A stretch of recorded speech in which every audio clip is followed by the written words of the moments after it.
College news bulletin ಎಂಕ್ಲೆ ಒಂದು package shoot പോകുന്നിಲ್ಲ.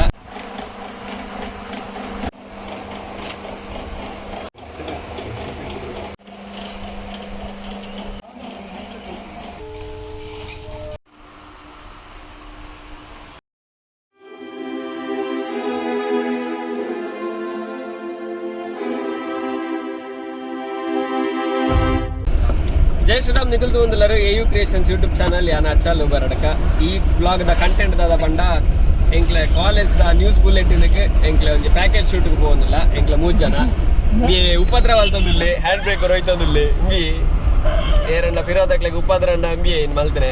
ನಮ್ಮೊಟ್ಟಿಗೆ ಅಭಿಷೇಕ್ ನಾಯಕ್ ಅಂಚನೆ ಜೀವನ್ ಅನ್ಕೊಳ್ಬೇಕು.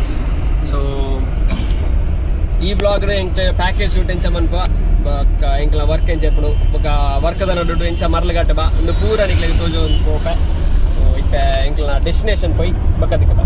ಸೊ ಎಂಕ್ಲಿತ್ತೆ ರಾಜರತ್ನಂ ದೇವಾಡಿಗ ಬಂದು ಪುತ್ತೂರುಡು ಸರಸ್ವತಿ ವಾದ್ಯ ಕೇಂದ್ರ ಪುತ್ತೂರು ಆದರ್ಶ ಹಾಸ್ಪಿಟಲ್ ದಲ್ಪ ಬೆರ್ನ ಇಲ್ಲಿಪ್ಪುನು. ಸೊ ಒಂದು ಎಂಕ್ಲ ದಾಯಬತ್ತನ ಪಂಡ ಮುಲ್ಪ ಸಂಗೀತ ವಾದ್ಯ ತಬಲಾ ದಿಪ್ಪು, ಮೃದಂಗ ದಿಪ್ಪು, ಚೆಂಡೆ ದಿಪ್ಪು ಇಂಚಿತನ ಏನ್ ಮಾತ ಮಲ್ಪುನೆ ಮೂಲು. ಸೊ ಪುತ್ತೂರು ಡಿಪ್ಪುನಕ್ಲೆ. ಸೊ ಅಕ್ಲನ ಒಂಜಿ ಇಂಟರ್ವ್ಯೂ ಮಲ್ಪಗ ಬಂದು ಕಾಲೇಜ್ ಹಿಡಿದು ಬತ್ತ ಎಂಕ್ಲ ಇಡೀ ಟೀಮ್ ಬತ್ತದ ವಿಕಸನ TV ಹಿಡಿದು ಬತ್ತನ ಎಂಕ್ಲ. ಸೊ ನಮ್ಮ ಶರತ್ ಬೈದೆ ಲೇಟ್ ಎಂಟ್ರಿ. ನೀ ಏನ ಯೂನಿಫಾರ್ಮ್ ಅಲ್ಲಿ ಬಂದದ್ದು? ಕಾಲೇಜಿನ ವರ್ಕ್ ಇವತ್ತು ಸಂಡೇ ಅಲ್ಲ, ಸಂಡೇ ಆಗ್ಲಿ ಮಂಡೇ ಆಗ್ಲಿ ಕಾಲೇಜಿಂದ ಬಂದ ಮೇಲೆ ಯೂನಿಫಾರ್ಮ್ ಹಾಕುದು ಹೇಳಿದೀರ ಮಾರೆ, ಯೂನಿಫಾರ್ಮ್ ಹಾಕುದಿಲ್ಲ ಒಬ್ಬನೇ.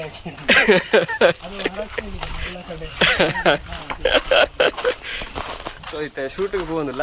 ಶೂಟ್ ಆದ ನಿಕ್ಲೆಗೆ ತಿಕ್ಕಬೆ ಅಂಚನೆ ಶೂಟ್ ಟೈಮ್ ಹುಡು ಎಂಕ್ಲ ದಾದವರ ಶೂಟಿಂಗ್ ಮಲ್ಪುವ ಇನ್ ಪೂರ ನಿಕ್ಲೆ ತೋಜ ಒಂದು ಪೋಪೆ ಇತ್ತೆ ಶೂಟಿಂಗ್ ಶುರು ಮಲ್ಪುಗ ಇಕ್ವಿಪ್ಮೆಂಟ್ ಪೂರ ರೆಡಿ ಮಂತ ಒಂದು ದೀಪ ಬಕ್ಕ ತಿಕ್ಕಬೆ.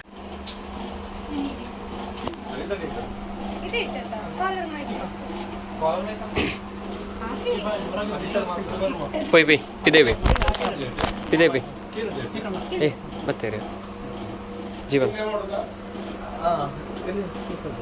ಅಂತ ಹೇಳಿ ಅಂದ್ರೆ ಸ್ವಲ್ಪ ನಿಮ್ಮ ಸಲುವಾಗಿ ಕೆಲಸ ಮಾಡೋದು ಅಂತ ಹೇಳಿ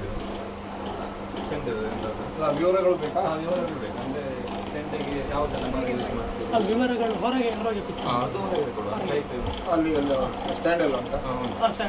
ಅಲ್ಲೇ ಮಾಡುವ ಇಲ್ಲಂತ ಬೇಕು ಇಲ್ಲಿ ಅಂದ್ರೆ ಸ್ವಲ್ಪ ಕೆಲಸ ಮಾಡೋದು ಕೆಲಸ ಮಾಡೋದು ಆಗುದಿಲ್ಲ. ಗಾನ ಎಕ್ಸ್ಪ್ಲೈನ್ ಮಾಡ್ಬೋದು, ಮತ್ತೆ ನೀವು ಅದನ್ನ ಎಡಿಟ್ ಮಾಡಿ ಅಷ್ಟೇ ಹಾಕಿ. ನಾನು ಹೇಳ್ತಾ ಹೋಗ್ತೇನೆ.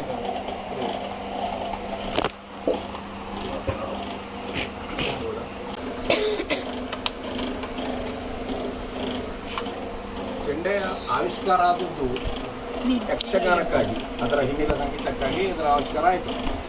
ಯಕ್ಷಗಾನದ ಪ್ರಭಾವದಿಂದ ಕೇರಳದಲ್ಲಿ ಕಥಕ್ಕಳಿ ಎಂಬ ಒಂದು ಡ್ಯಾನ್ಸ್ ಡ್ರಾಮಾ ಅಲ್ಲಿ ಆಯಿತು, ತಯಾರಾಯಿತು. ಆದರೆ ಚೆಂಡೆ ಬಂದದ್ದು ಅಲ್ಲಿಂದ, ಯಕ್ಷಗಾನದಿಂದ ಕಥಕ್ಕಳಿ ಪ್ರಭಾವಗೊಂಡು ಅಲ್ಲಿ ಅದನ್ನು ಮಾಡಿದರು.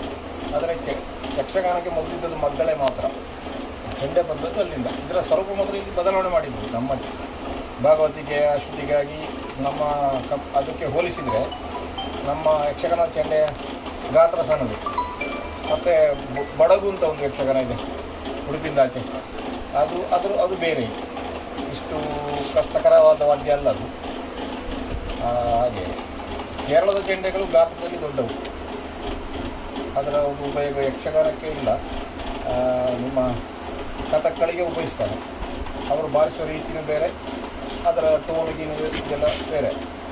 ಮುಖ್ಯವಾಗಿ ಏನಂದರೆ ಇದು ಚರ್ಮವಾದ್ಯ, ಸಂಸ್ಕೃತದಲ್ಲಿ ಇದನ್ನು ಅವನದ್ದ ವಾದ್ಯ ಅಂತ, ಮೇಲಿಂದ ಕವರ್ ಆಗಿರುವಂಥದ್ದು.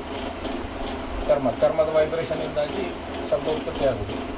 ಆದರೆ ಯಾವ ಪಾತ್ರೆಗೆ, ಮರ ಆಗಲಿ, ತಾಮ್ರದ್ದಾಗಲಿ, ಬೇರೆ ಯಾವುದಾದ್ರೂ ಲೋಹ ಆಗಲಿ, ನಾವು ಅದಕ್ಕೇನು ಚರ್ಮ ಮುಚ್ಚಿ ಬಾರಿಸ್ತೇವೆ, ಅದರ ಟೋನ್ ಇದೆಯಲ್ಲ ಅದು ಅದಕ್ಕೆ ಹೊಂದಿಕೊಂಡಿರ್ತದೆ ಪಾತ್ರಕ್ಕೆ.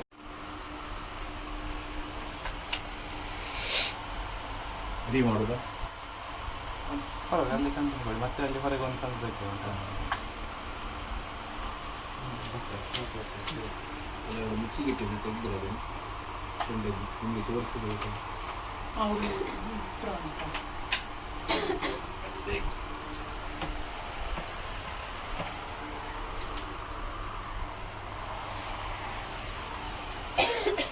ಅಲ್ಲ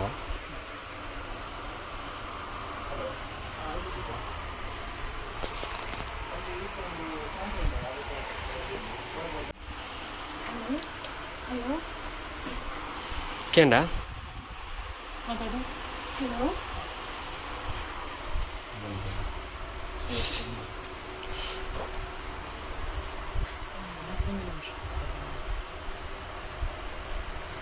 ಒಂದು ಕಿಡ್ನಾಪ್ ನೈತದ ಈ ಕಾನಿ ಕರ್ಕೊಂಡು ಹೋಯ್ತದ ನಾಯ್ಸ್ ಉಂಡಾ ನಾಯ್ಸ್ ಇತ್ತು ಇನ್ನೊಂದು ಚೆಂಡೆಯನ್ನು ಬಾರಿಸ್ತಿದ್ದವರು ಪದಾರ್ಥಿ ಎಂಬ ಒಂದು ಜನಾಂಗ. ಕೇರಳದಲ್ಲಿ ಇವರಿಗೆ ಈಕ್ವಲೆಂಟ್ ಮಾರಾರು ಅಂತ ಇದ್ದಾರೆ. ಮಾರಾರು ಜನರು ಬರ್ತಾರೆ, ಜಾತ್ರೆಗಳಿಗೆಲ್ಲ ಬರ್ತಾರಲ್ಲ ಚೆಂಡೆ ಬಾರಿಸಲಿಕ್ಕೆ. ಇಲ್ಲಿ ಪದಾರ್ಥಿಗಳು ಅಂತ. ಈಗ ಏನಾಗಿದೆ, ಅವರ ಸಂಖ್ಯೆ ಕಮ್ಮಿಯಾಗಿ ದೇವಡಿಗರು ವಾದ್ಯ ಅಂದರೆ ಪಾರಂಪರಿಕವಾಗಿ ವಾದ್ಯ ನುಡಿಸುವವರು ಚೆಂಡೆ ಕೂಡ ನುಡಿಸ್ತಾರೆ, ಚೆಂಡೆ ಕೂಡ ಮಾಡ್ತಾರೆ ಈಗ ಸುಮಾರು ಮಂದಿ ನನ್ನ ಹಾಗೆ. ಈಗ ಏನಾಗಿದೆ ಅಂದರೆ ಚೆಂಡೆಯ ವ್ಯಾಪ್ತಿ ದೊಡ್ಡದಾಗಿದೆ. ಒಂದು ಕಾಲದಲ್ಲಿ ಯಕ್ಷಗಾನಕ್ಕೆ ಮತ್ತು ಈ ದೇವಸ್ಥಾನದ ಪೂಜಾ ಸಮಯದಲ್ಲಿ ಅಥವಾ ಬಲಿ ಉತ್ಸವಕ್ಕೆ ಇದಕ್ಕೆಲ್ಲ ಮಾತ್ರ ಚೆಂಡೆ ಉಪಯೋಗ ಇತ್ತು.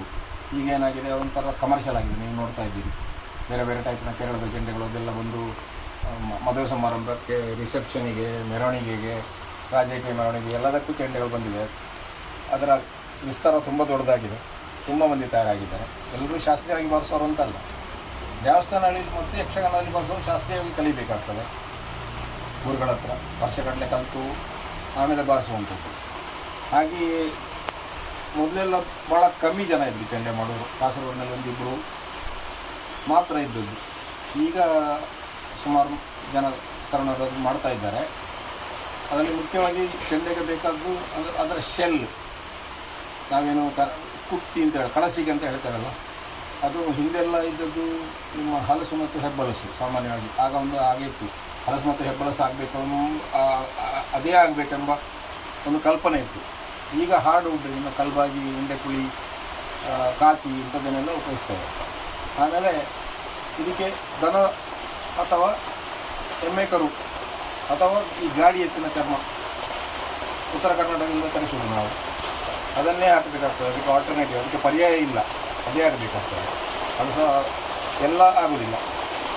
ಏನಂದರೆ ಈ ಮೇಲೆ ನಾವು ಬಾರಿಸುವ ಚರ್ಮ ಏನಿದೆ, ಇದು ಸಿಂಗಲ್ ಲೇಯರ್, ಒಂದೇ ಇದು ಲೇಯರ್. ಕೆಳಗಿನ ಮುಚ್ಚಿಗೆ, ಅಡಿ ಮುಚ್ಚಿಗೆ ಅಂತ ಹೇಳ್ತಾರೆ ಚೆಂಡೆಗೆ. ಅದು ಕೆಲವು ಸರಿ 10 ಚರ್ಮ ಕೂಡ ಬೇಕಾಗ್ತದೆ. ಅದಂದರೆ ಅದು ರಿಬೌಂಡ್ ಮಾಡಿ ಕೊಡುವಂಥದ್ದು. ಮತ್ತು ಇದರ ಕೆಲಸ ಸ್ವಲ್ಪ ಟಿಡಿಯಸ್ ಪ್ರೋಸೆಸ್, ಮಾಡೋದು ಸ್ವಲ್ಪ ಕಷ್ಟದ ಕೆಲಸವೇ. ಹಾಗಾಗಿ ಭಾಳ ಮಂದಿ ಮುಂದೆ ಬರುವುದಿಲ್ಲ. ಇದನ್ನು ಮುಚ್ಚಿಗೆಗಳು ತಯಾರಾದ ಮೇಲೆ ಈ ಥರ ಹಗ್ಗದಲ್ಲಿ ಕೋಣಿಸುವಂಥದ್ದು. ಹಗ್ಗದಲ್ಲಿ ಕೋಣಿಸಿ ಆಮೇಲೆ ಅದನ್ನು ಎಳೆದು ಟೈಟ್ ಮಾಡಬೇಕು. ಸೊಂಟಕ್ಕೆ ಒಂದು ಹಗ್ಗ ಹಾಕಿ ಕೊಕ್ಕೆಯಿಂದ ಎಳೆಯುವುದು. ಈಗ ಸ್ವಲ್ಪ ನಾವು ಕ್ಯಾಂಪ್ ಸಿಸ್ಟಮ್ ಎಲ್ಲ ಮಾಡಿದ್ದೇವೆ, ಸ್ವಲ್ಪ ಇದರಿಂದ ಈಸಿಯಾಗಿದೆ ಈಗ ಕೆಲಸ ಮೊದಲಿಗಿಂತ. ಮೊದಲೆಲ್ಲ ಇರಲಿಲ್ಲ, ಸೊಂಟಕ್ಕೆ ಹಗ್ಗ ಹಾಕಿ ಕೊಕ್ಕೆಯಿಂದ ಕಾಲು ಕೊಟ್ಟು ಎಳಿಬೇಕು. ಈಗ ಸ್ವಲ್ಪ ಈಸಿಯಾಗಿದೆ, ಮೊದಲಿನಷ್ಟು ಪ್ರಯಾಸ ಪಡೋದಕ್ಕಾಗಿಲ್ಲ. ಹಾಗಾಗಿ ಇದರಲ್ಲಿ ಏನಂದರೆ ಇದು ಕಷ್ಟದ ಕೆಲಸ ಆದ ಕಾರಣ ಇದನ್ನು ಹೆಚ್ಚು ಮಂದಿ ತಯಾರು ಮಾಡಿ ಮುಂದೆ ಬರೋದಿಲ್ಲ, ಕಷ್ಟಪಡಬೇಕಾಗ್ತದೆ. ಮತ್ತು ಇವತ್ತು ನೋಡಿ, ಇವತ್ತು ಕ್ಲೀನ್ ಇದೆ ಇಲ್ಲಿ. ಇಲ್ಲಾಂದರೆ ನೀರಲ್ಲಿ ಯಾಕಂದರೆ ಸ್ಮೆಲ್ ಬಂದೇ ಬರ್ತದೆ. ಒಣಗಿದ ಮೇಲೆ ಸ್ಮೆಲ್ ಇಲ್ಲ. ಅದನ್ನೆಲ್ಲ ನಾವು ಸಹಿಸ್ಕೊಂಡು ಮಾಡಬೇಕಾಗ್ತದೆ. ಯಾರು ಮಾಡ್ತಾರೋ ಅದನ್ನೆಲ್ಲ ಸಹಿಸಿಕೊಳ್ಬೇಕಾಗ್ತದೆ. ಹಾಗೆ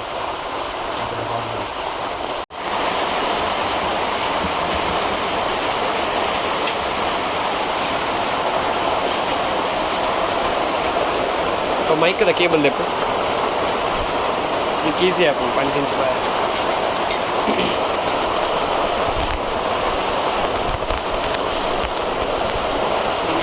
ಚೆಂಡೆಯನ್ನು ಟೈಟ್ ಮಾಡುವಂಥದ್ದು.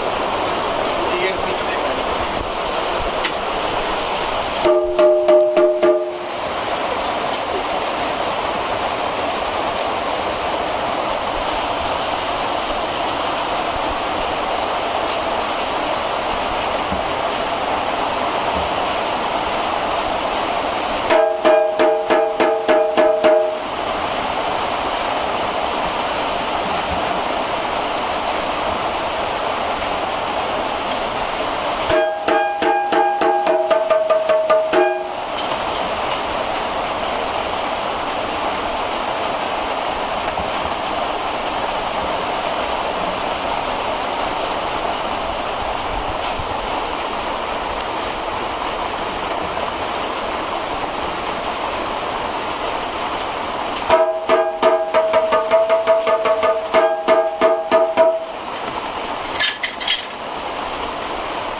ಚೆಂಡೆ ಟೈಟ್ ಮಾಡುವ ಉದ್ದೇಶ ಒಂದು, ಅದರ ಶ್ರುತಿ ಏರಬೇಕು.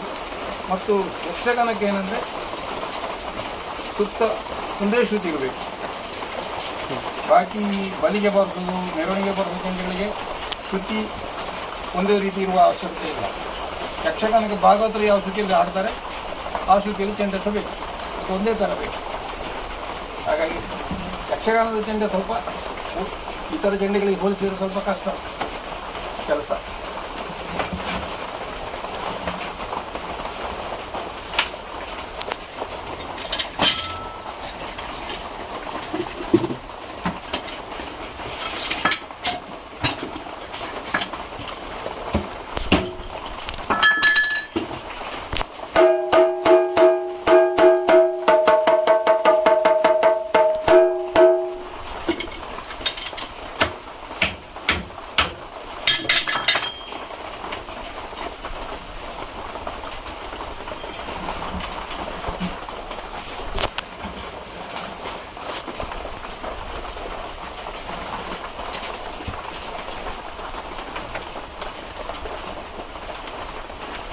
ಲಾಸ್ಟಿಗೆ ಕಟ್ಟುವಂಥದ್ದು.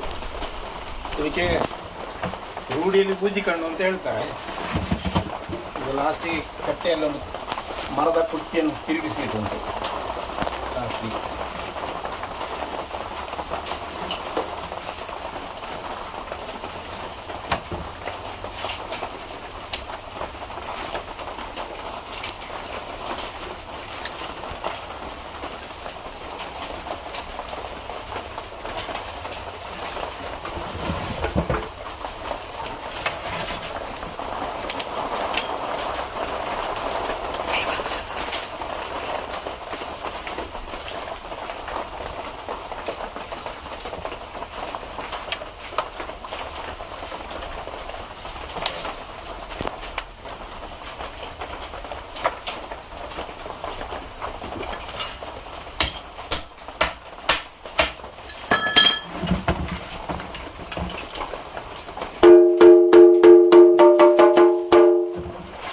ಶ್ರುತಿ ಏರಬೇಕು. ಇದು ಸಾಲದು, ಜಸ್ಟ್ ತೋರಿಸಿದ್ದು ನಾನು ಅಷ್ಟೇ ನಿಮಗೆ.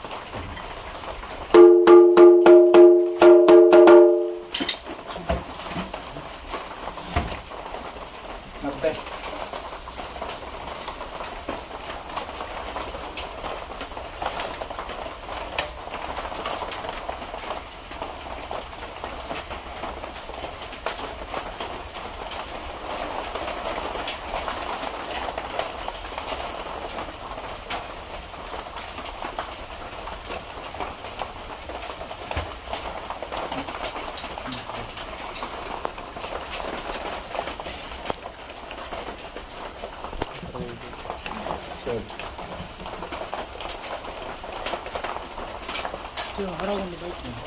ಅಲ್ಲಂದ್ರೆ ಅದು ವೆರೈಟೀಸ್ ಸಹ ಒಂದು ಹೇಳ್ತೇವೆ ಅಲ್ಲಿ ಅವೀಗ ತೋರಿಸ್ತೇವೆ ಸತ್ತು.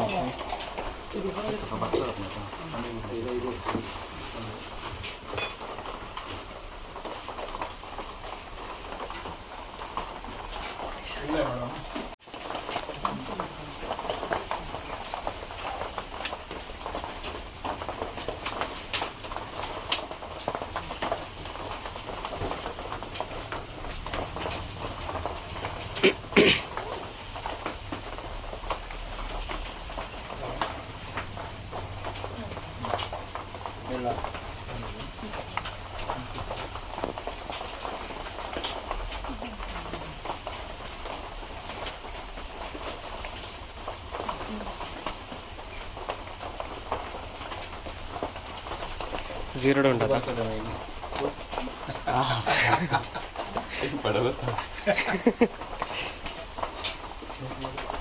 జీరోడు ఉండదా?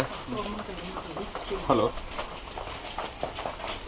ಇದು ನೋಡಿ ನಗಾರಿ. ಉತ್ತರ ಭಾರತದಲ್ಲಿ ಇದನ್ನು ನಗಾಡ ಅಂತಲೂ ಕರೀತಾರೆ. ಕುಲ್ಲು ಕುಲ್ಲು. ಈ ವಾದ್ಯವನ್ನು ನಗಾರಿ ಅಂತ ಕರೀತಾರೆ. ಉತ್ತರ ಭಾರತದಲ್ಲಿ ನಗಾಡ ಅಂತ ದೇವಸ್ಥಾನಗಳಲ್ಲಿ ಪೂಜೆ ವೇಳೆಗೆ ಬಾರಿಸುವಂಥ.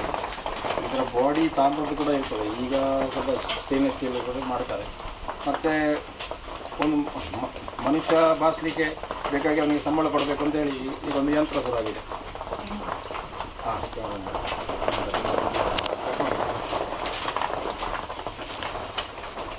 Audio clear ಉಂಟದಾ? ಇದು ನೋಡಿ, ನಗಾರಿ ಎಂಬ ವಾದ್ಯ ದೇವಸ್ಥಾನಗಳಲ್ಲಿ ಪೂಜೆಯ ವೇಳೆಗೆ ಬಾರಿಸುವಂಥದ್ದು. ಉತ್ತರ ಭಾರತ ಇದನ್ನು ನಗಾಡ ಅಂತ ಕರೀತಾರೆ. ಈಗ ಇದನ್ನು ಬಾರಿಸಲಿಕ್ಕೆ ಮನುಷ್ಯನ ಬದಲು ಯಂತ್ರ ಕೂಡ ಬಂದಿದೆ. ಭಾಳ ಸಿಸ್ಟಮ್ಯಾಟಿಕ್ ಅಂತಲ್ಲ. ಆಗ ಎಲ್ಲಿ ಅದರ ಒಬ್ಬ ಮನುಷ್ಯನಿಗೆ ಸಂಬಳ ಕೊಡಲಿಕ್ಕೆ ಸಾಧ್ಯವಿಲ್ಲ, ಸಣ್ಣ ಸಣ್ಣ ದೇವಸ್ಥಾನಗಳಲ್ಲಿ ಒಂದು ಸ್ವಿಚ್ ಒತ್ತಿದ್ರೆ ಅದೇ ಬಾರಿಸ್ತದೆ. ಇದು ನಗಾರಿ.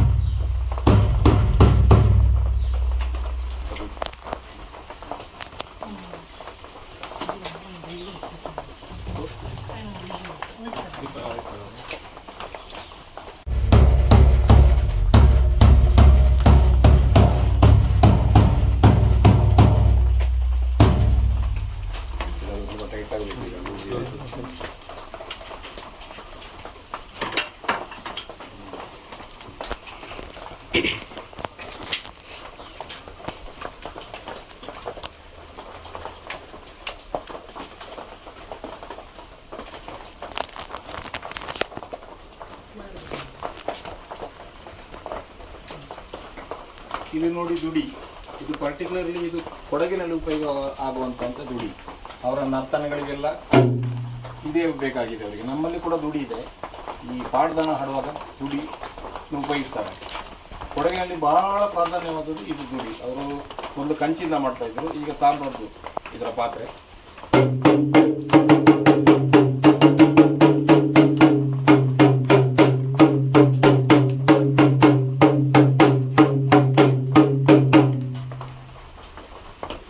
ಮತ್ತೊಂದಿದೆ ಹುಡುಕಿ ಅಂತೇಳಿ, ಅದೆಲ್ಲ ಫಿನಿಶ್ ಅರ್ಧ ಫಿನಿಶ್ ಆದ ಸ್ಟೇಜ್ ಚೆಂಡೆಗಳು.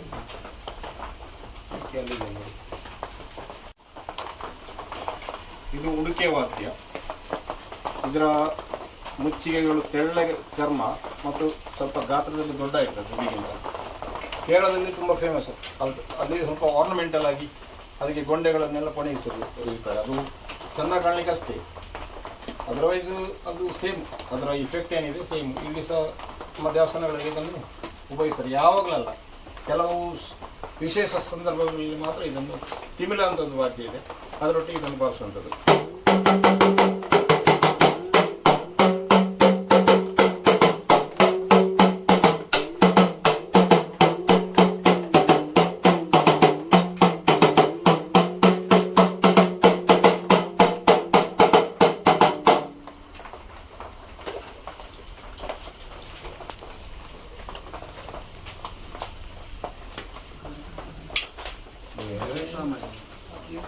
ಗೋಲ್ ಅಂತ ಇದೆ, ಈಗ ಇಲ್ಲ ಅದು. ಮಾಡ್ತಲ್ಲ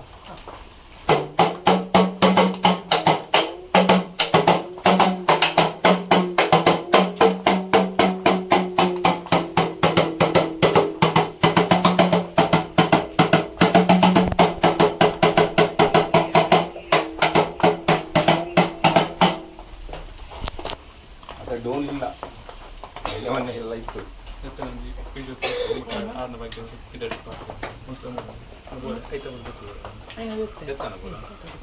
ಎಡಿಟಿಂಗ್ ಮಾಡ್ತಿದ್ದೆ ನಾನು.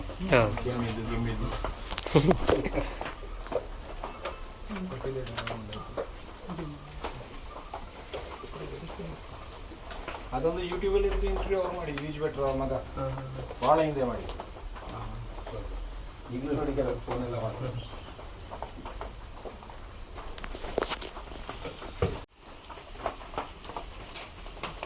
ಈ ವಾದ್ಯ ನಾವು ಕಂಜೀರ ಅಂತ ಕರೀತೇವೆ. ಸಾಮಾನ್ಯ ನಮ್ಮ ಭಾಷೆಯಲ್ಲಿ ಇದನ್ನು ಟಮ್ಕಿ ಅಂತ ಹೇಳ್ತೇವೆ. ಈಗ ಪ್ಲಾಸ್ಟಿಕ್ನ ಟಮ್ಕಿ ಕೂಡ ಬಂದಿದೆ ಭಜನೆಗೆಲ್ಲ ಉಪಯೋಗಿಸೋದು. ಆದರೆ ಸಂಗೀತದಲ್ಲಿ ಉಪಯೋಗಿಸುವಂಥದ್ದು ಉಡದ ಚರ್ಮ ಹಾಕಿ ಅದನ್ನು ಕಂಜೀರ ಅಂತ ಹೇಳ್ತಾರೆ, ಶಾಸ್ತ್ರೀಯ ಭಾಷೆಯಲ್ಲಿ.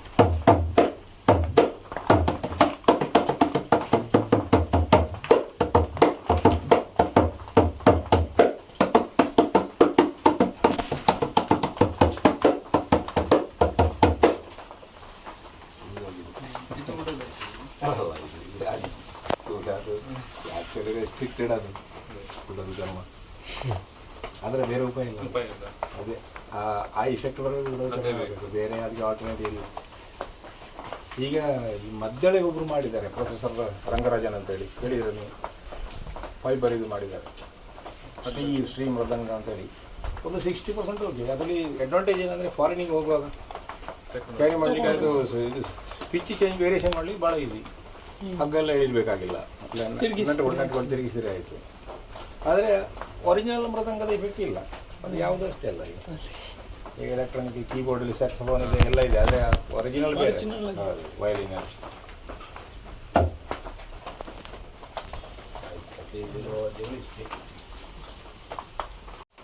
ಇದು ನಗಾರಿಯಲ್ಲಿ ಸಣ್ಣ ಗಾತ್ರದ್ದು, ಹೆಚ್ಚಾಗಿ ಭೂತಸ್ಥಾನಗಳಲ್ಲಿ ಇದನ್ನು ಉಪಯೋಗಿಸ್ತಾರೆ. ಸಣ್ಣ ಗಾತ್ರದ್ದು ಭೂತಸ್ಥಾನಗಳಲ್ಲಿ ಉಪಯೋಗಿಸ್ತಾರೆ.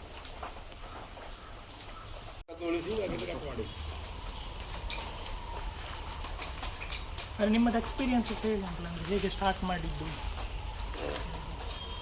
ನನಗೆ ನೆನಪು ಬಂದಾಗಿ 28 ವರ್ಷ ಆಯಿತು,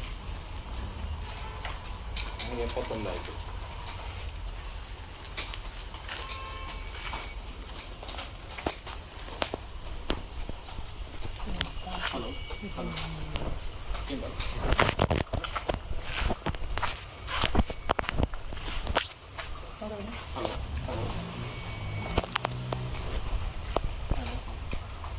ಸಾವಿರದ 1972ರಲ್ಲಿ ನಾನು ಸೈಂಟಿಫಿಕ್ ಫಿಲಮಿನಲ್ಲಿ BSc ಮಾಡಿ, ಆಮೇಲೆ ಕಾರವಾರದಲ್ಲಿ ಒಂದು ಹೆವಿ ಕೆಮಿಕಲ್ ಫ್ಯಾಕ್ಟ್ರಿ 20 ವರ್ಷ ಆ್ಯಸ್ ಎ ಇದು ಪ್ರೊಡಕ್ಷನ್ ಆಫೀಸರ್ ಆಗಿ ಕೆಲಸ ಮಾಡಿದ್ದೆ. ಆಗಲೇ ನಾನು ಈ ಕೊಳಲು ಬಾರಿಸೋದು ಇದನ್ನೆಲ್ಲ ಮಾಡ್ತಾಯಿದ್ದೆ, ಆರ್ಕೆಸ್ಟ್ರಾಕ್ಕೆ, ಗೀತೆಗಳಿಗೆಲ್ಲ. ಆಮೇಲೆ ವಾಲಂಟಿಯರ್ ರಿಟೈರ್ಮೆಂಟ್ ತಗೊಂಡು ಪುತ್ತೂರಿಗೆ ಬಂದ ಮೇಲೆ ಕೊಳಲನ್ನ ಕ್ಲಾಸ್ ಮಾಡೋದು, ಕೊಳಲು ತಯಾರು ಮಾಡೋದು, ಇದನ್ನೆಲ್ಲ ಮಾಡಿದೆ. ಆ ಸಮಯದಲ್ಲಿ ಈ ಚೆಂಡೆ ಮಾಡುವ ಇಬ್ಬರು 1 ವರ್ಷದ ಡಿಫರೆನ್ಸಲ್ಲಿ ತೀರಿ ಹೋದರು. ಒಬ್ಬರು ಪುತ್ತೂರಿನ ವಾಸು ಪದಾರ್ಥಿ ಮತ್ತು ಧರ್ಮಸ್ಥಳದ ಈಶ್ವರ ಪದಾರ್ಥಿ ಅಂತೇಳಿ. ಆಗ ಒಂಥರ ಈ ಚೆಂಡೆ ಯಾರಿಗೆ ಬೇಕಾಗಿತ್ತು ಅವರಿಗೆ ಭಾಳ ಒಂದು ಕಷ್ಟದ ಕಾಲ ಬಂತು. ಅವರು ಅದಕ್ಕೆ ಚೆಂಡೆಗೆ ಬೇಕಾಗಿ ಕಾಸರಗೋಡಿಗೆ ಹೋಗಬೇಕು, ಅಲ್ಲಿ ಚೆಂಡೆ ತಯಾರಿಕರು ಸ್ವಲ್ಪ ವಯಸ್ಸಾದವರು, ಅಲ್ಲಿಗೆ ಹೋಗಬೇಕಾದ ಪರಿಸ್ಥಿತಿಯಲ್ಲಿ ನಾನೊಂದು ಯೋಚನೆ ಮಾಡಿದ್ದೆ, ನಾನು ಯಾಕೆ ಮಾಡಬಾರ್ದು ಅಂತೇಳಿ. ಅಷ್ಟೊತ್ತಿಗಾಗಲೇ ನಾನು ಈ ತಬಲ ಮಾಡುವವರನ್ನು ಉತ್ತರ ಕರ್ನಾಟಕದಿಂದ ಕರೆಸಿ ಇಲ್ಲಿ ತಬಲ ತಯಾರಿ ಮಾಡುವುದನ್ನು ಶುರು ಮಾಡಿದ್ದೆ. ಯಾಕಂದರೆ ಈ ತಬಲದ ಮುಚ್ಚಿಗೆಗಳನ್ನು ಮಾಡುವವರು ಈ ಕಡೆ ಇರಲಿಲ್ಲ ನಮ್ಮ ಕರ್ನಾಟಕದಲ್ಲಿ. ಅಂದರೆ ಈ ಉತ್ತರ ಕರ್ನಾಟಕದಲ್ಲಿ ಬಿಟ್ಟರೆ ದಕ್ಷಿಣ ಕರ್ನಾಟಕದಲ್ಲಿ ಎಲ್ಲೂ ಇಲ್ಲ. ಈ ಮ್ಯೂಸಿಕ್ ಶಾಪ್ನವ್ರು ಏನು ಮಾಡ್ತಿದ್ರು ಅಂದರೆ ಹೈದರಾಬಾದಿಂದ ರೆಡಿಮೇಡ್ ಮುಚ್ಚಿಗೆಗಳನ್ನು ತರಿಸಿ ಅದನ್ನು ಫಿಟ್ ಮಾಡಿ ಕೊಡ್ತಿದ್ರು ತಬಲಗಳಿಗೆ. ಹಾಗೆ ತಬಲಾದವರನ್ನು ಉತ್ತರ ಕರ್ನಾಟಕದಿಂದ ಕರೆಸಿ ನಾನು ಇಲ್ಲಿ ತಬಲಾದ ಕೆಲಸವನ್ನು, ಮದ್ದಳೆ ಕೆಲಸವನ್ನು ಶುರು ಮಾಡಿದ್ದೆ. ಆಮೇಲೆ ನನಗೆ ಅದೊಂದು ನಾನು ಯಾಕೆ ಮಾಡಬಾರ್ದು ಅಂತ ಹೊರಟು ನನ್ನಷ್ಟಕ್ಕೆ, ನನಗೆ ಗುರುಗಳು ಯಾರಿಲ್ಲ ಚೆಂಡೆ ಮಾಡೋದಕ್ಕೆ. ಚೆಂಡೆಯನ್ನು ನಾನು ತಯಾರು ಮಾಡೋದು ಶುರು ಮಾಡಿದೆ. ಅದಕ್ಕಾಗಿ ಚರ್ಮ ಬೇಕಲ್ಲ, ಅಗತ್ಯ ಬೇಕಾಗ. ಅದಕ್ಕೆ ನಿಮ್ಮ ಜಮಖಂಡಿ, ಬಿಜಾಪುರ ಆ ಜಾಗಗಳಿಗೆ ಹೋಗಿ ಅಲ್ಲೆಲ್ಲ ಅದನ್ನು ಯಾರು ಸಪ್ಲೈ ಮಾಡ್ತಾರೆ ಅವರನ್ನು ಹಿಡಿದು ಅವರ ಮುಖಾಂತರ ಈ 28 ವರ್ಷಗಳಲ್ಲಿ ನನಗೆ ನಿರಂತರವಾಗಿ 2 ಪಾರ್ಟಿಗಳು ನನಗೆ ಚರ್ಮ ಅಲ್ಲಿ ತಯಾರು ಮಾಡಿ ಒಣಗಿಸಿ ಕಳಿಸ್ತಾರೆ. ಚರ್ಮವನ್ನು ಆಮೇಲೆ ಏನು ಮಾಡಿದರೆ ಅದು ಎಲ್ಲ ಚರ್ಮಗಳು ಆಗೋದಿಲ್ಲ, ಸ್ಪೆಷಲ್ ಆಗಿ ಚರ್ಮಗಳು ಬೇಕು. ಚೆಂಡೆಗೆ ನುಡಿಯುವಂಥ ಚರ್ಮಗಳು ಕೆಳಗಿನ ಮುಚ್ಚಿಗೆಗೆ ಯಾವ ಚರ್ಮಗಳು ಸಾಧಾರಣ ಆಗ್ತವೆ, ಆದರೆ ಮೇಲಿನ ಮುಚ್ಚಿಗೆಗೆ ಒಳ್ಳೆ ನರಗಳಿದ್ದಂಥದ್ದು, ಪಾರದರ್ಶಕವಾಗಿರುವಂಥ ದನ ಅಥವಾ ಕೆಲವು ಜಾತಿಯ ಎಮ್ಮೆ ಮಾತ್ರ ಮತ್ತು ಗಾಡಿ ಎತ್ತು ಈ ಚರ್ಮಗಳು ಆಗ್ತವೆ. ಅದಕ್ಕೆ ಬೇಕಾದ ಸೈಜಿಗೆ ಕಟ್ ಮಾಡಿ ನೀರಿಗೆ ಹಾಕಿ ದಪ್ಪ ಇದ್ದಲ್ಲಿ ಅದನ್ನು ತೆಳ್ಳಗೆ ಮಾಡಿ ಮತ್ತು ಅದನ್ನು ತುಳಿದು ಬಟ್ಟೆ ಥರ ಮಾಡಿ, ಮೊದಲೆಲ್ಲ ಬಿದಿರಿನ ರಿಂಗ್ಗಳಿಗೆ ಹಾಕ್ತಿದ್ದೆವು. ಅದು ಭಾಳ ಕಷ್ಟದ ಕೆಲಸ ಬಿದಿರು, ಮತ್ತು ಏನಾಗ್ತದೆ ಸ್ವಲ್ಪ ಸಮಯದ ನಂತರ ಅದು ಓರೆ ಕೊರೆ ಆಗಲಿಕ್ಕೆ ಶುರು ಆಗ್ತದೆ ಬಿದಿರಿನ ರಿಂಗ್ಗಳು. ಹಾಗಾಗಿ ಈಗ ಕಬ್ಬಿಣದ ಬಟ್ಟೆಯನ್ನೇ ಉಪಯೋಗಿಸೋದು. ಚೆಂಡೆಯ ಮೇಲಿನ ಮುಚ್ಚಿಗೆಗೆ ಒಂದು ಚರ್ಮ, ಸಿಂಗಲ್ ಚರ್ಮ ಸಾಕಾಗ್ತದೆ. ಅಡಿಬದಿಗೆ ಮಾತ್ರ ಅದು ಮೇಲಿನ ಚರ್ಮ ಮತ್ತು ಕಳಸಿಗೆ ಏನಿದೆ ಅದನ್ನು ಹೊಂದಿಕೊಂಡು ಅದಕ್ಕೆ 10 ಚರ್ಮದವರೆಗೂ ಬೇಕಾಗ್ತದೆ. ಅದು ಏನಂತಾರೆ ರಿಬೌಂಡ್ ಅಂತ ಹೇಳ್ತಾರೆ. ರಿಬೌಂಡ್ ಮಾಡಿದ ಮೇಲೆ ಮಾತ್ರ, ಹಾಗಾಗಿ ಚೆಂಡೆ ಒಂದು ಮೈ ಮಾತ್ರ ಬಾರಿಸಲಿಕ್ಕೆ ಆಗ್ತದೆ. ಈ ಡೋಲ್ ಇತ್ಯಾದಿಗಳೆಲ್ಲ 2 ಮೈಗೆ ಬಾರಿಸ್ಬೋದು, ಚೆಂಡೆ ಮಾತ್ರ ಒಂದೇ ಮೈಗೆ ಬಾರಿಸೋದು. ಮತ್ತು ಅದಕ್ಕೆ ಸಾಮಾನ್ಯವಾಗಿ ಹಿಂದೆ ಏನು ಒಂದು ಕಲ್ಪನೆ ಇತ್ತಂದರೆ ಹಲಸಿನ ಮರವೇ ಅಥವಾ ಹೆಬ್ಬಲಸಿನ ಮರವೇ ಆಗಬೇಕು ಎಂಬುದು. ಇನ್ನೂ ಕೂಡ ಈ ನಿಮ್ಮ ಕೇರಳದಲ್ಲಿ ಒಳ್ಳೆ ಚೆಂಡೆ ಮಾಡಬೇಕಾದ್ರೆ ಹಲಸು ಮತ್ತು ಹೆಬ್ಬಲಸನ್ನು ಉಪಯೋಗಿಸ್ತಾರೆ. ಮತ್ತು ಅದರ ಚೆಂಡೆ ಗಾತ್ರ ಭಾಳ ದೊಡ್ಡದಾದ ಕಾರಣ ನಾವು ಉಪಯೋಗಿಸುವಂಥ ಈ ಕಲ್ಬಾಗಿ, ಉಂಡೆ ಪುಳ್ಳಿ ಅಂತ ಏನು ನಾವು ಹೇಳ್ತೇವೆ, ಜಂಗಲ್ ವುಡ್, ಅದನ್ನು ಉಪಯೋಗಿಸಿದರೆ ಕೇರಳದ ಚೆಂಡೆ ತುಂಬ ಭಾರ ಜಾಸ್ತಿ ಆಗ್ತದೆ. ಹಾಗಾಗಿ ಅವರು ಅವರ ಚೆಂಡೆಗಳಿಗೆ ಹಲಸು ಮತ್ತು ಹೆಬ್ಬಲಸನ್ನು ಉಪಯೋಗಿಸುವುದು. ಮತ್ತು ಇತ್ತೀಚೆಗೆ ಸ್ವಲ್ಪ ಚೀಪರ್ ಚೆಂಡೆಗಳನ್ನು ಒಂದು ಕುಮುದ ಅಥವಾ ಕುದುಮ, ನಾವು ಅದನ್ನು ಕುಂಬಳ ಮರ ಅಂತ ಹೇಳ್ತೇವೆ ಇಲ್ಲಿ ತುಳುವಲ್ಲಿ, ಅದರಿಂದ ಉಪಯೋಗಿಸ್ತಾರೆ. ಈಗ ನೀವು ನೋಡ್ಬೋದು ಈ ಎಲ್ಲ ಸಿಂಗಾರಿ ಮೇಳೆಗಳು ಶುರುವಾಗಿವೆ. ಮಂಗಳೂರಿನಲ್ಲಿ ಒಂದು 30 ತಂಡಗಳಿದೆ. ನಿಮ್ಮ ಮದುವೆಗಳಿಗೆ, ರಿಸೆಪ್ಷನಿಗೆ, ಮೆರವಣಿಗೆಗೆ ಇದಕ್ಕೆಲ್ಲ ಭಾಳ ಡಿಮಾಂಡ್ ಇದೆ ಅವರಿಗೆ. ಅವರು ನರ್ತನ ಮಾಡಿಕೊಂಡು ಕೂಡ ಬಾರಿಸ್ತಾರೆ. ಅದು ಒಂಥರ ಈಗ ಸದ್ಯ ಮಟ್ಟಿಗೆ ಅದು ತುಂಬ ಸ್ವಲ್ಪ ಫೇಮಸ್ ಆಗಿದೆ. ಎಷ್ಟು ಸಮಯ ಅದು ಬರ್ಬೋದು ಅಂತ ಹೇಳಿ ಸಾಧ್ಯ ಇಲ್ಲ. ಆದರೆ ದೇವಸ್ಥಾನದ ಕಾರ್ಯಕ್ರಮಗಳಿಗೆ, ಪೂಜೆಗಳಿಗೆ, ಉತ್ಸವಗಳಿಗೆ ಮಾತ್ರ ಕೇರಳದ ಮಾರಾರುಗಳ ಒಂದು ತಂಡ ಬರ್ತದೆ. ತುಂಬ ಶಾಸ್ತ್ರೀಯವಾಗಿ ಅವರು ನುಡಿಸುವುದು. ಅದು ತುಂಬ ಕಷ್ಟದ ಕೆಲಸ, ವರ್ಷಗಟ್ಟಲೆ ಕಲಿಬೇಕಾಗ್ತದೆ.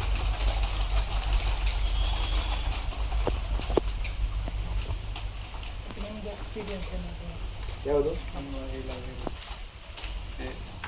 ಅದೊಂದು ನಾನು ಆರಂಭ ಮಾಡೋ ಹೊತ್ತಿಗೆ ಚೆಂಡೆಗಳಿಗೆ ಅಷ್ಟಾಗಿ ದೊಡ್ಡ ಏನು ಡಿಮಾಂಡ್ ಇರಲಿಲ್ಲ. ಅದು ಏನೋ ದೇವರ ದಯೆಯೋ ಅದು ಏನೋ ಒಂದು ಹೇಳಲಿಕ್ಕಾಗೋದಿಲ್ಲ. ಈ ಚೆಂಡೆಯ ತಂಡಗಳು ಶುರುವಾದವು ಉಡುಪಿಯಲ್ಲಿ. ಮುಖ್ಯವಾಗಿ ಉಡುಪಿಯಲ್ಲಿ ಗಂಡಸತ್ತು ಹೆಂಗಸತ್ತು ಒಬ್ಬರನ್ನು ನೋಡಿ ಒಬ್ಬರು, ಒಬ್ಬರನ್ನು ನೋಡಿ ಒಬ್ಬರು, ಒಂದೊಂದು ಪಾರ್ಟಿಗೆ 10 ಚೆಂಡೆ, 12 ಚೆಂಡೆ, ಹೀಗೆ ವರ್ಷ ಡಿಮಾಂಡ್ ಜಾಸ್ತಿಯಾಗಿ ತುಂಬ ತಂಡಗಳು ಹುಟ್ಟಿಕೊಂಡು ಅವರೆಲ್ಲ ಕಡೆಗೆ ಅವರಿಗೂ ಒಳ್ಳೆ ಡಿಮಾಂಡ್ ಉಂಟು ಬೇರೆ ಬೇರೆ ಕಾರ್ಯಕ್ರಮಗಳಿಗೆ ಚೆಂಡೆ ನುಡಿಸಲಿಕ್ಕೆ. ಹಾಗಾಗಿ ಇದನ್ನೇ ಒಂದು ಪ್ರೊಫೆಷನ್ ಆಗಿ ತಗೊಂಡು ನಾನು ಎಲ್ಲಿ ಸೋತು ಬಿಡ್ಬೋದು ಎಂಬ ಭಾವನೆ ಕೂಡ ನನ್ನ ಹತ್ರ ಇತ್ತು. ಆದರೆ ಆಗ ಆಗಲಿಲ್ಲ. ಒಂದು ದೈವ ಬಲದಿಂದಾಗಿ ಚೆಂಡೆಯ ಒಂದು ವ್ಯಾಪ್ತಿ ಭಾಳ ದೊಡ್ಡದಾಗಿ ಅದನ್ನು ಈಗಂತೂ ನನಗೆ ಒಂದು ಸ್ವಲ್ಪ ವಯಸ್ಸಾಯಿತು. ಮುಂದಿನಷ್ಟು ದುಡಿಲಿಕ್ಕೆ ಆಗೋದಿಲ್ಲ, ಆದರೂ ಪರವಾಗಿಲ್ಲ, ನಡೀತಾ ಉಂಟು.